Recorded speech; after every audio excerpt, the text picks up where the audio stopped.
नमस्कार मित्रगणों। रावण में कौन से अच्छे गुण थे जिनकी प्रशंसा हमें करनी चाहिए। अवगुण तो हमने बहुत से देखे हैं, अब देखते हैं रावण में कौन कौन से गुण थे। पहली अच्छाई, महापंडित रावण। कहा जाता है कि जब राम वानरों की सेना लेकर समुद्र तट पर पहुंचे तब राम रामेश्वर के पास गए और वहां उन्होंने विजय यज्ञ की तैयारी की। उनकी पूर्णाहुति के लिए देवताओं के गुरु बृहस्पति को बुलावा भेजा गया, मगर उन्होंने आने में अपनी असमर्थता व्यक्त की। अब सोच विचार होने लगा कि किस पंडित को बुलावा जाए ताकि विजय यज्ञ पूर्ण हो सके। तब प्रभु राम ने सुग्रीव से कहा, तुम लंकापति रावण के पास जाओ। सभी आश्चर्यचकित थे, किंतु सुग्रीव प्रभु राम के आदेश से लंकापति रावण के पास गए। रावण यज्ञ पूर्ण करने के लिए आने के लिए तैयार हो गया और कहा, तुम तैयारी करो, मैं समय पर आ जाऊंगा। रावण पुष्पक विमान में माता सीता को साथ लेकर आया और सीता को राम के पास बैठने को कहा। फिर रावण ने यज्ञ पूर्ण किया और राम को विजय का आशीर्वाद दिया। फिर रावण सीता को लेकर लोगों ने रावण से पूछा, आपने राम को विजय होने का आशीर्वाद क्यों दिया? तब रावण ने कहा, महापंडित रावण ने यह आशीर्वाद दिया है, राजा रावण ने नहीं। दूसरी अच्छाई, शिव भक्त रावण। एक बार रावण जब अपने पुष्पक विमान से यात्रा कर रहा था तो रास्ते में एक वन क्षेत्र में गुजर रहा था। उस क्षेत्र के पहाड़ पर शिवजी ध्यानमग्न बैठे थे।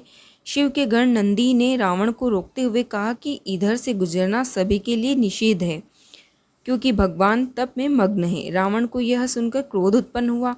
उसने अपना विमान नीचे उतारकर नंदी के समक्ष खड़े होकर नंदी का अपमान किया और फिर जिस पर्वत पर शिव विराजमान थे उसे उठाने लगा। यह देख शिव ने अपने अंगूठे से पर्वत को दबा दिया, जिस कारण रावण का हाथ भी दब गया और फिर वह शिव से प्रार्थना करने लगा कि मुझे मुक्त कर दें। इस घटना के बाद वह शिव का भक्त बन गया। तीसरी अच्छाई, राजनीति का ज्ञाता। जब रावण मृत्युशैया पर पड़ा था तब राम ने लक्ष्मण को राजनीति का ज्ञान लेने रावण के पास भेजा। जब लक्ष्मण रावण के सिर की ओर बैठ गए तब रावण ने कहा, सीखने के लिए सिर की तरफ नहीं पैरों की ओर बैठना चाहिए। यह पहली सीख है। रावण ने राजनीति के कई गूढ़ रहस्य बताए।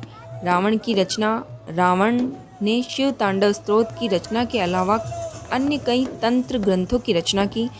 कुछ का मानना है कि लाल किताब ज्योतिष का प्राचीन ग्रंथ भी रावण संहिता का अंश है। कुछ का मानना है रावण ने यह विद्या भगवान सूर्य से सीखी थी। चौथी अच्छाई, कई शास्त्रों का रचयिता रावण। रावण बहुत बड़ा शिव भक्त था। उसने ही शिव की स्तुति में तांडव स्तोत्र लिखा था। रावण ने ही अंक प्रकाश, इंद्रजाल, कुमार तंत्र, प्राकृत कामधेनु, प्राकृत लंकेश्वर, ऋग्वेद भाष्य, रावणीयम, नाड़ी परीक्षा आदि पुस्तकों की रचना की थी। पांचवी अच्छाई, परिजनों की रक्षा के प्रति प्रतिबद्ध। भगवान श्री राम के भाई लक्ष्मण ने रावण की बहन शूर्पणखा की नाक काट दी।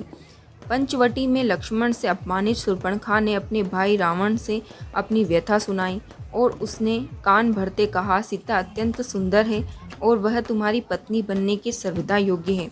तब रावण ने अपनी बहन के अपमान का बदला लेने के लिए अपने मामा मरीच के साथ मिलकर सीता अपहरण की योजना रची। इसके अनुसार मारीच का सोने के हिरण का रूप धारण करके राम व लक्ष्मण को वन में ले जाने और उनकी अनुपस्थिति में रावण द्वारा सीता का अपहरण करने की योजना थी।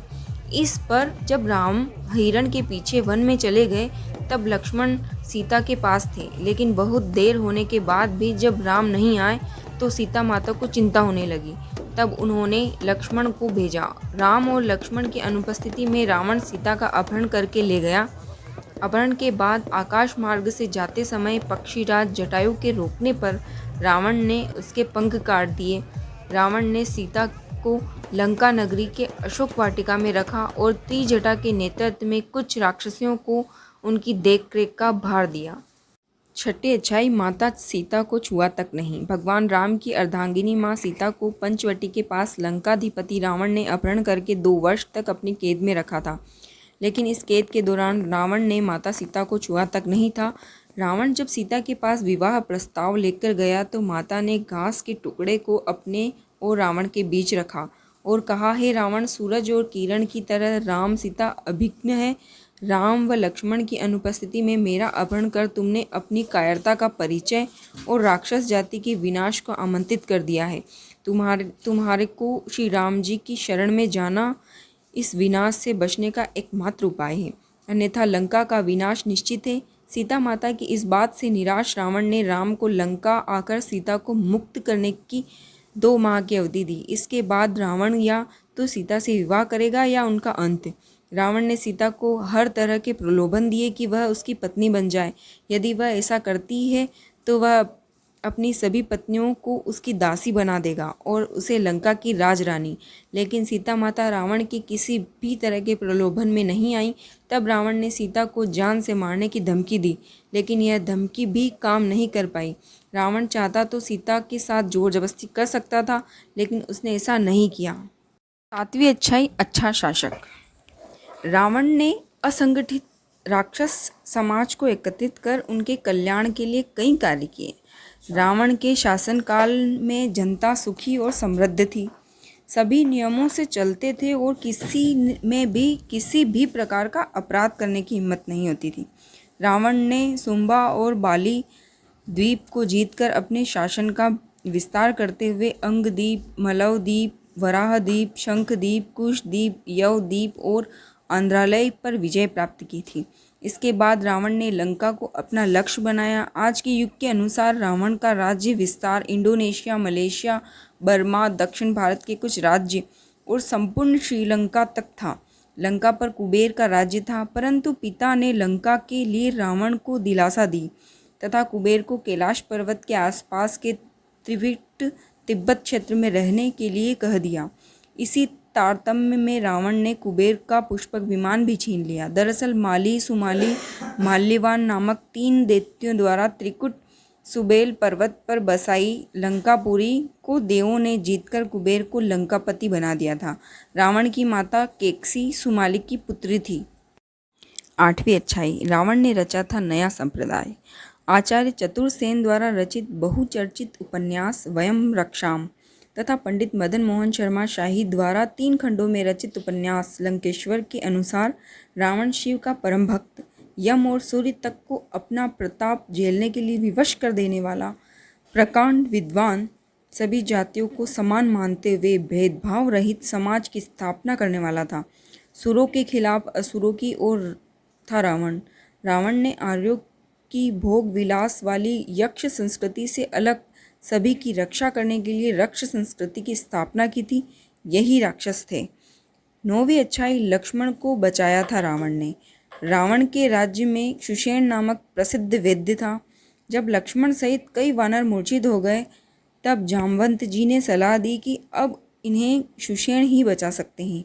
रावण की आज्ञा के बगैर उनके राज्य का कोई भी व्यक्ति कोई कार्य नहीं कर सकता।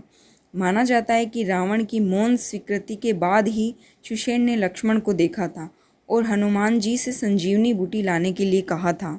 10वीं अच्छाई, प्रकांड वैज्ञानिक। रावण अपने युग का प्रकांड पंडित ही नहीं, वैज्ञानिक भी था। आयुर्वेद, तंत्र और ज्योतिष के क्षेत्र में उनका योगदान महत्वपूर्ण है। इंद्रजाल जैसी अथर्ववेद मूलक विद्या का रावण ने ही अनुसंधान किया। उनके पास सुषेण जैसे वैद्य थे जो देश विदेश में पाई जाने वाली जीवन रक्षक औषधियों की जानकारी स्थान, गुण, धर्म आदि के अनुसार जानते थे। रावण की आज्ञा से ही सुषेण वैद्य ने मूर्छित लक्ष्मण की जान बचाई थी। जय श्री राम।